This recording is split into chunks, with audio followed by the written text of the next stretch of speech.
Hello guys! Alam niyo ba, yung laman ng utak ng aking amo nasa pagkain lang. Ayan oh. Hindi pa tapos yung katulong niya. Gumawa ng pagkain niya. Mayroon na naman. Pakinggan niyo yung message niya guys. Yung utak niya nasa pagkain lang. Oh. كريستينا شوفي صحي عشان شوي جريش. Yan. Nasa pagkain lang. Tapos nagpo-problema kung bakit lumaki. Bakit tumaba. Ay, utak nasa pagkain eh. No?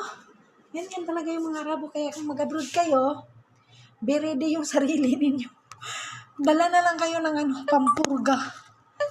Pagdala kayo ng pampurga dahil ganyan ang mga Arabo.